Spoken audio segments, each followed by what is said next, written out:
Welcome to the Tribe Talk Show, live from Atlanta. On this show, you get real conversations, inspiring stories, entertainment, information that empowers, real talk. A safe space to learn and grow. Real sisterhood. Let's talk. Let's grow. Let's thrive together.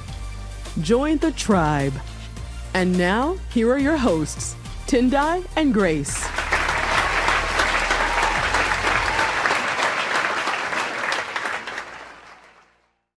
Hello, Tribe. Welcome to another episode of the Tribe Talk Show. And I'm your host, Grace, with my beautiful sister here, Tendai. Thank you guys for joining us. And today is going to be a very special occasion because it's Mother's Day. Yes.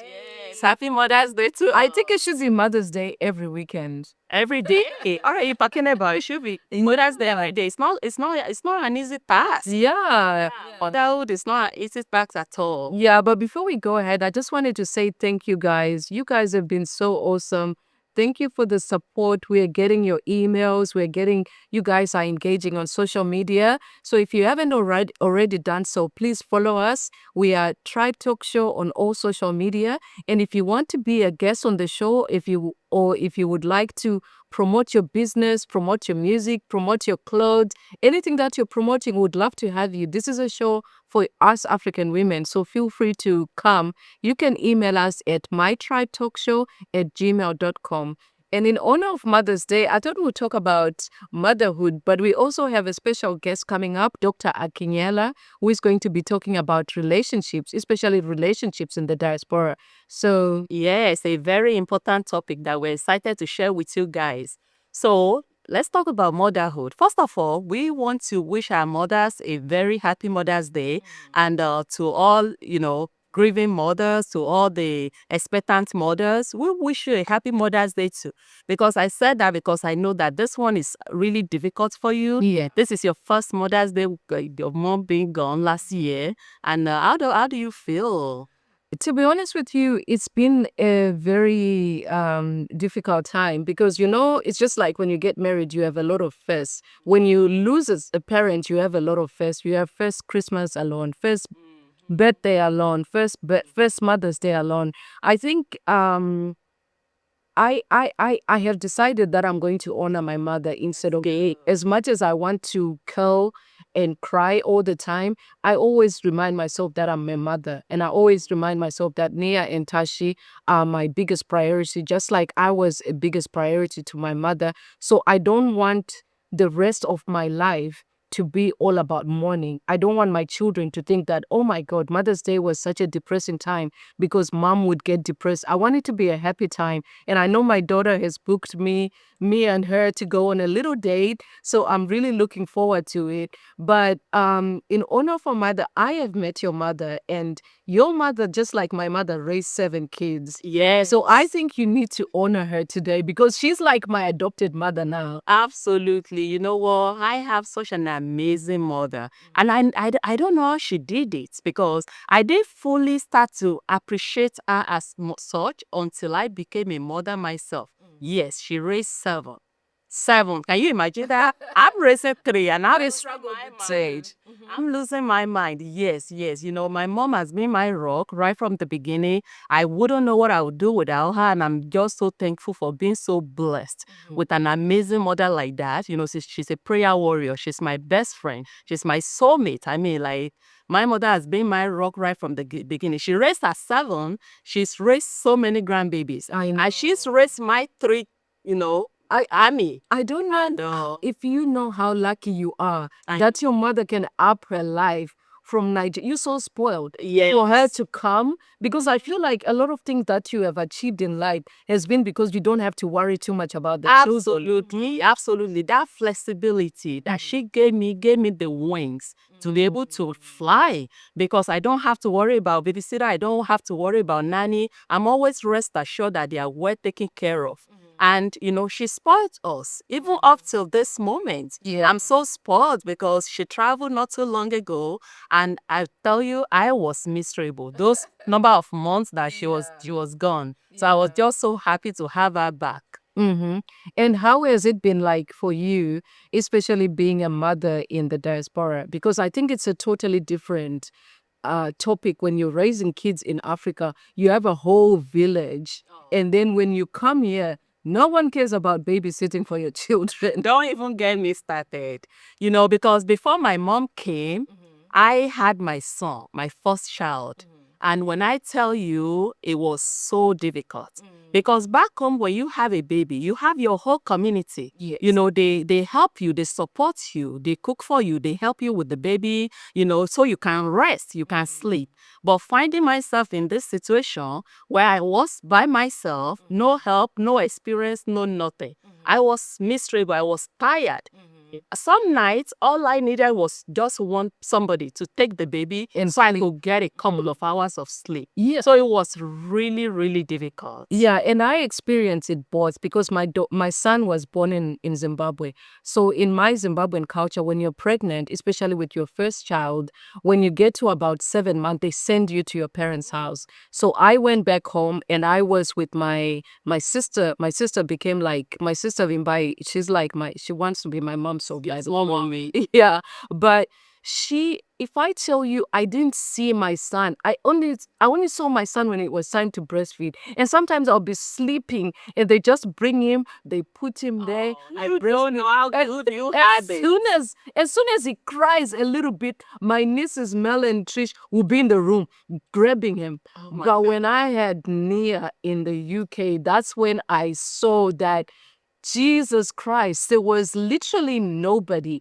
And I had family in the UK. My mother-in-law was in there, but everyone was working. Exactly. And when they were not working, they wanted to rest. And no one wanted to be helping me with. Not that they didn't want to. They just didn't have time to do it. Don't have time. It's absolutely different from back home. I really think us mothers that are raising kids in the diaspora, we deserve 5 Mother's Day. Yes, I agree. Because just doing this by ourselves, having to navigate everything else, and most of us are working. I remember I cried so much when I left my daughter at the babysitter at 6 months. I was crying so much because my son had that luxury of being breastfed until he was a year old. I think if he could have his chance, he would still be breastfed. I know. He will still be breastfeeding now. But what do you think African women can do, especially those young ones that are growing up now and they are trying to navigate, because we didn't even know how to navigate the diaspora, and they are now starting to have babies? Well, thankfully, this generation, they have it better. They have it better in the sense that, most people can now afford to hire nanny. But most importantly, you want to build your tribe as early as possible, right? So you can have a support system, but always remember to get help. Get help. We might be superheroes, but we're not supposed to do it alone. So make sure you get help and, so that way you can take those breaks when needed. Yeah. And guys, coming up, we're going to have Dr. Akinyela, who is going to be talking to us about navigating the diaspora and navigating our relationships as well. Stay tuned.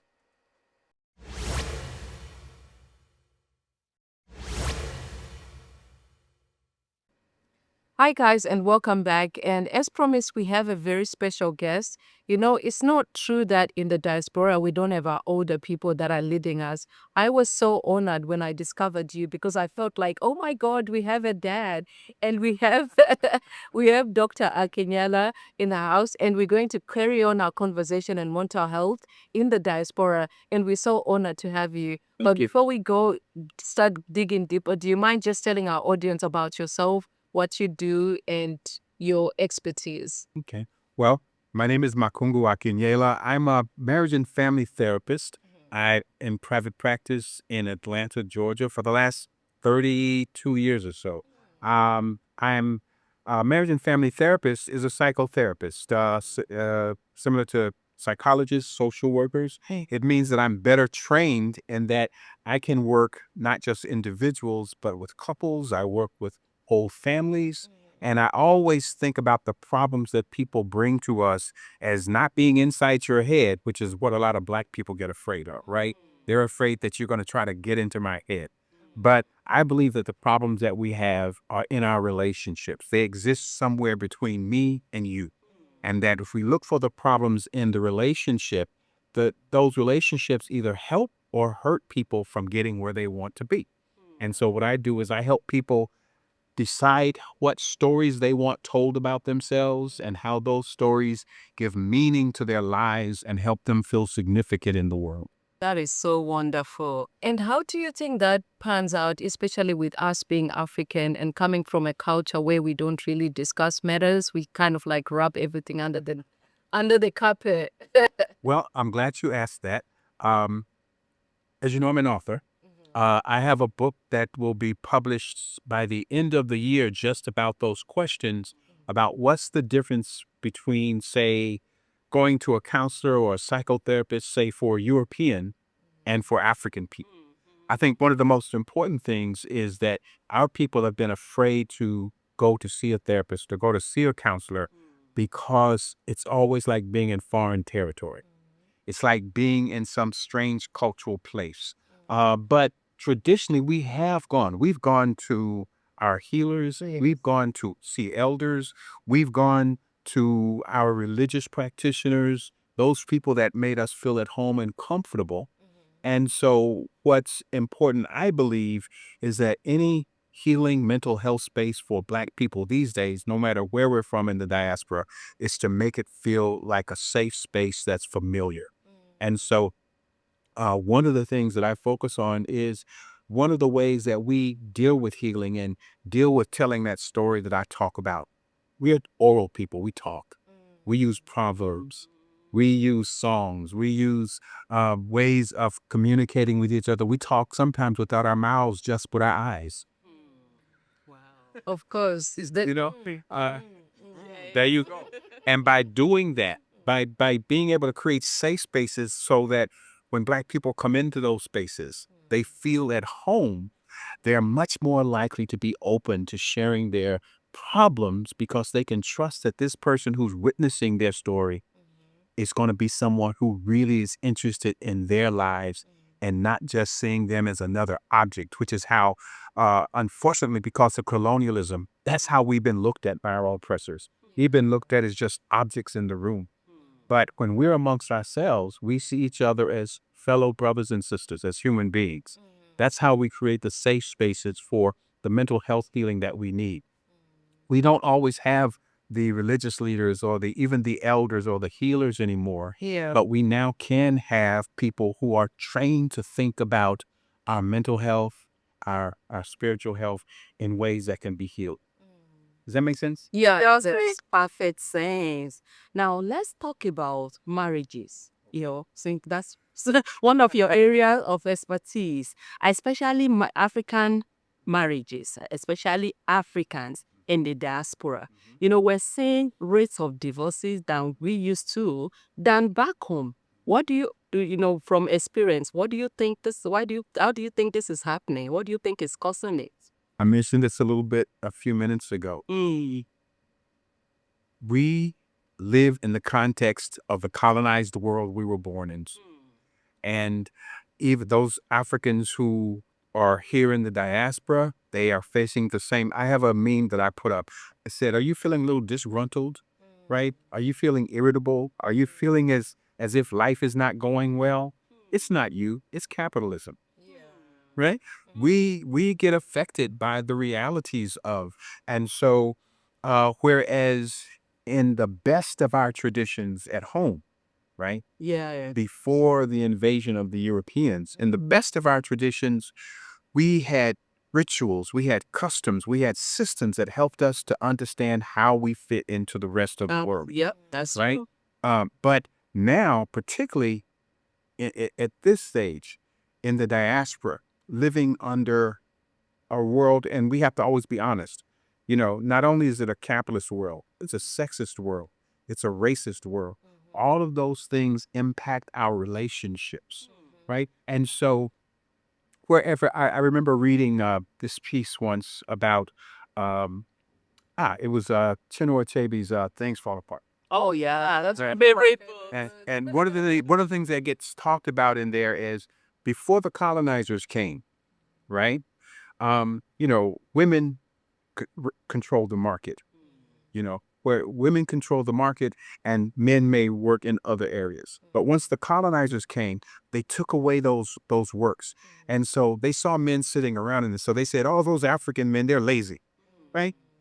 Right. And they called because their way of life had been taken away. They did the same thing to our Native American cousins here in the U.S., right? They our cousins who were used to being able to travel anywhere they wanted to on their land were suddenly put on what? Reservations in these spaces.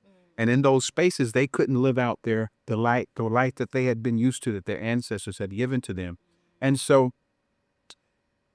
the colonizer says, oh, they're just drunks, right? And those things affect us even today.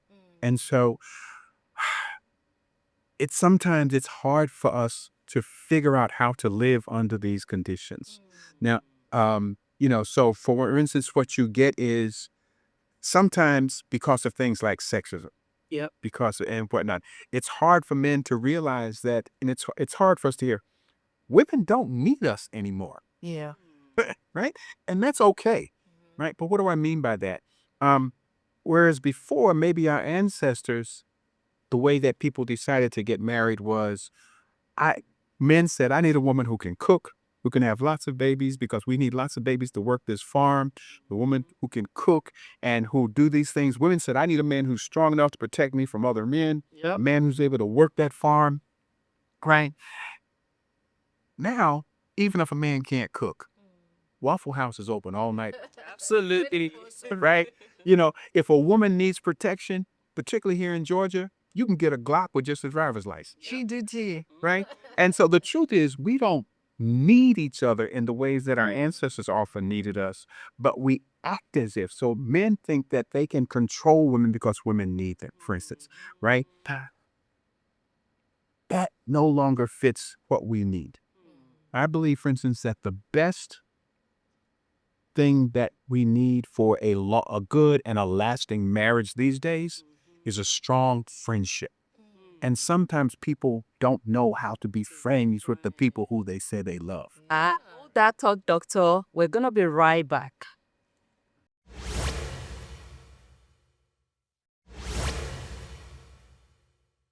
Hi guys, we're back and we have our Dr. Akinyela here who is dropping some gems. And before we break, we were just talking about the imbalances that are happening. And I see that a lot, and especially in the Western world. For some reason, the women seem to be doing much better than men, and the men are just not accepting it. Can you maybe talk to us about why there seem to be men, especially those that move to the diaspora, seem to be struggling and the women are thriving? Well, we move on to another thing. I believe that everything is politics. Everything is political. So we can't talk about these things outside of the context of politics, right? Once again, and for Africans, politics is always going to be at this point about what? Colonization. Yes. Right. And so even though we're in the diaspora, we're still in a world controlled by our colonizers. Right. And so you talk about the idea that men don't seem to be making it. Right. Even, I'm the son of what I call cotton pickers. Right. My ancestors were enslaved and picked cotton in Mississippi. They chopped sugarcane in Louisiana. Right. And always as a part of that racism that created enslavement, there was patriarchy. And patriarchy is this idea that men, but only certain men, are always supposed to be in control. So what that meant for African men, enslaved African men, was that our enslavers never wanted, and they always saw our men as a threat. That same patriarchal problem has happened now that Africans from the diaspora have started to come in. Right? They are still a threat to our enslavers, to our colonizers. And so it's always easy for patriarchs, because they're so sexist, they don't see women as a threat. That doesn't mean that you're not a threat, but they don't see you as a threat. And so they much rather deal with you Then than to deal with those men who they see as threats. that is not a commentary on African women at all, because we know that African women have always been dangerous to our enslavers and our colonizers, right? But it's really about the worldview of our oppressors, which then has these ideas of who is important, who's not important. And so oftentimes it's much more difficult for men in a patriarchal racist society, for Black men, there are these blocks that are very specific to blocks against men. There are blocks against women also, Yeah. but they're gendered, they're different, if it makes sense, right? And so, yes, it is very hard, right, to be a Black man in a white racist patriarchal society, trying to navigate in this society, right? Absolutely. There are men who are able to do it. We have always survived. We Africans are survivors, Yes. right? So we've always been able to survive, but that's something that always has to be considered. I know I heard you say you wanted to talk a little bit about uh, abuse and oppression. We don't have to talk about, but that's an aspect of what creates those things, because we also, unfortunately, buy into a lot of the ideologies that our oppressors have put into us, right? Whether it's racism, whether it's sexism, right? And so oftentimes men who are frustrated because they don't have the power that the white man has, what do they try to do with that power? They try to They impose that power on their women. on their women, right? So they impose sexist power as a way to fight racist power, right? Which is not a solution, Yes. right? But it's we can see where many of these things come from. Yes. Yeah, I totally get you. And I think the financial aspect, how do you think finances play a role in, because they've linked financial issues with the high rate of divorces. In this society, money equals power, power equals manhood, right? And again, think about, in most of the societies that our ancestors came from, right? They were on some level much more cooperative societies.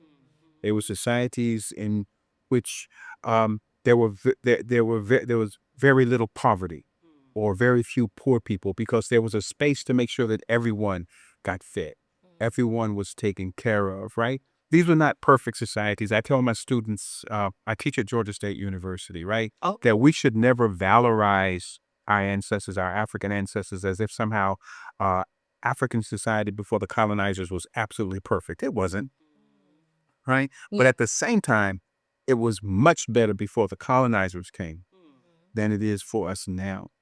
And we there was a space and a place for everybody in this society, particularly in these days, under this new oligarchy, this new authoritarian fascism that this government is bringing in. The idea is, God bless the child as God is on. If you don't already have any money, shame on you. If you don't have a job, shame on you. If you didn't go to school, shame on you. And why didn't you do it? Because you weren't smart enough, you weren't man enough, you weren't woman enough. And so the message that's constantly put down is, any problems you're having is because you're inefficient and deficient, and you just don't fit in. It's crazy. Right? And so think about the tensions that creates in a society, while at the same time, there's no effort to lift people up. There's no effort to give people community support, which again, from most of the societies that most of us came from, the community lifted you up, Yes. right? Right? Whereas in this society, we're taught that you're not supposed to depend on anybody. And if you did, that's a weakness, Yes. which totally contradicts our cultures. And so think about what it's like to live in a society that totally contradicts your culture, which means that not only are you a problem, but your culture is a problem. Right? And I like that you speak on that in your book. And I just wanted to give you an opportunity to talk about what you discuss in the book, and also how people can find you if they need to know more. Absolutely. Well, my book, this is it. Yes. See, my wife has taught me how to make sure I push myself. It's called Culture, Politics, Spirituality, and Practice, a book of resistance and critical theory for disturbing times. This is actually a collection of essays on mental health and my ideas of what we call an African-centered approach to mental health, how to make mental health practice that fits Black people. It's also a collection of essays on questions of culture. What does culture mean for Black people in the diaspora? What does culture look like? And I talk about spirituality. So, for instance, I talk about my first time visiting the continent of Africa. The first time I went to Ghana, and I visited the slave dungeons. And I walked through those slave dungeons, right? I saw where our ancestors were held sometimes for months before they were put on those ships. And I walked out of the door that's called the doorway of no return in that slave dungeon. And I turned around and I walked back through the door, and it's when you go back, it's called the door of return. And there's a young brother who was my tour guide, James Amamasor. And as I walked through that door, he said, "Welcome home." And the powerful healing effect of walking back through that door. So one of the chapters in this book is about the importance of ancestors, the importance of us recognizing our ancestors and giving validation to the fact that they helped us survive. That is so great. And how can people reach you if people want to, maybe if they are looking for therapy or they just need your help? How can people reach you? They can call 678-685-8196. 678-685-8196, and they can ask to talk to a therapist. Okay. They can also, if they want to find out about the book, they can go to Sankofa Testimonies, SANKOFA testimonies.com, and they can order the book. I'll even send them an autographed copy of the book. That is also as one. Oh, we just want to say thank you so much for coming into the show. We'll definitely bring you more because I would like us to explore more about the mental health issues and the abuse we didn't get a chance to touch on. But thank you so much for coming. Thank you, Dr. Akinyela. Thank you. And to our tribe, that's all we have time for today. And also send your questions and comments to us at mytribetalkshow@gmail.com. Until next week, we'll see you. Thank you.